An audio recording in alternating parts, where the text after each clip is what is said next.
Pero po sa ating lahat, Beyonce hindi nahiya sabihin ito na kahit may isang babae na.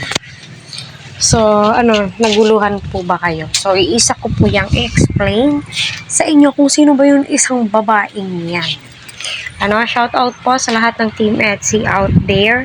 Nakasuporta, nakasubscribe sa aking channel. Naway nasa mabuti po kayong kalagayan. Patuloy po natin suportahan si Kalinga Prab, Kuya Val at ang buong team. Please wag po natin skip ang kanilang ads. Kayo na din po, itong si Kalinga Pedro, Dr. Love. So, ang masasabi ko po dito, lalim na po talaga ng pagsasamahan po nila, pagkakilanlan po nila sa bawat isa. Very comfortable na po sila sa isa't isa. Diba, ramdam niyo po yun as supporters ng Team Etsy.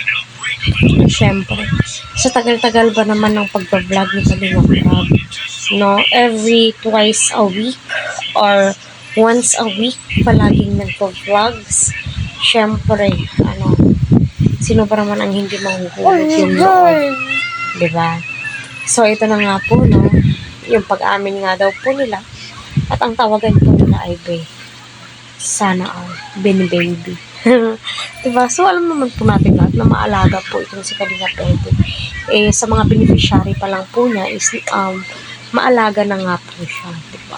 Ramdam niyo po kung paano niya protektahan yung mga beneficiary niya. Gayon na din po ang kanyang ka-love birds or ka-love team or ang kanyang girlfriend, itong si Beyonce. So, syempre, hindi po nahiya si Beyonce, may I love you pa nga daw kung sinasabi pa. So, nakasuporta po si Nanay Hansel at ang kanyang papa kay Kalinga Pedro. Kung ano po yung plano po nilang dalawa, syempre, supportado po yan ng parents. Alam naman po natin kung gaano kabait itong si Kalinga Pedro at napaka-respetadong tao.